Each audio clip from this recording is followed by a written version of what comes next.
Hey guys, Scott Williams, Sixgill Prostaff Director. I wanted to talk to you today about transitioning bass. Some of the bass are going to stay shallow. A great deal of them are going to go deep.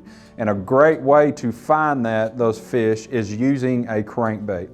Now, the shallow fish, I like to run two different setups. I want to throw a square bill on one setup, and I also want to have like deeper diving, something that goes 10, 15, 20 foot, and sometimes I'll even go 20 to 25 feet, depending where I think the fish are.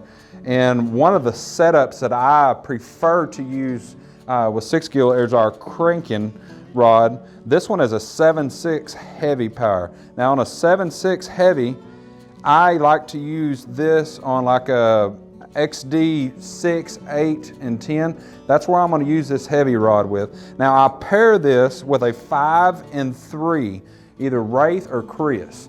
Both of them work extremely well, but I prefer the ceramic bearings with the Wraith. And the reason I prefer that, because I can get a little bit more distance with a deeper diving crankbait on there. If I can get an extra 10 or 15 foot in the cast, that means I have that bait in that strike zone a little bit longer.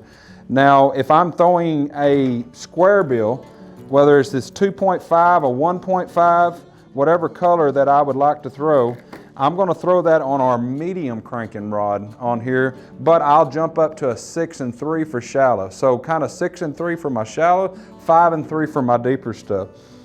Now, one thing that you want to look at this time of year is what the fish are feeding on. Fish will change throughout the day. One day they'll be biting this color, the next day, so be sure to keep several colors with you. This is one of our Sixgill deeper diving crankbaits, and has a shad with a little bit of chartreuse.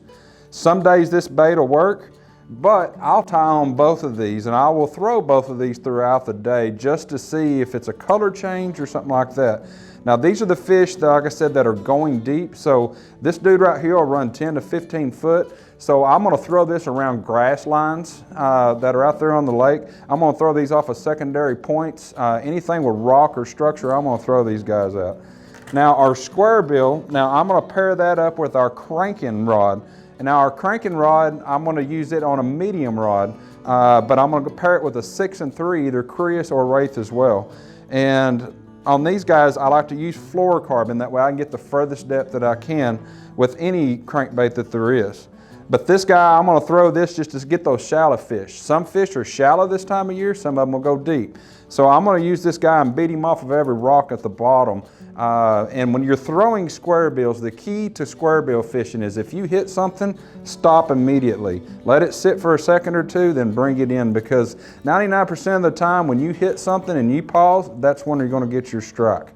And this right here is our medium size crankbait right here. This guy is going to get us somewhere around the 8 to 10 foot mark with these crankbaits. So with this crankbait series, I am covering anywhere from 3 foot, switching up to 6 to 10 foot, and then 10 to 20 foot with our crankbaits. If you hit something, stop it and pause it, and then try a different retrieve ratio, slow it down, speed it up with the square bills and the medium diving, and you'll have great success on the water. Thanks for watching us here at Sixgill. If you would give us a thumbs up. If you have a comment, please put it below at the bottom, and please subscribe to our YouTube channel.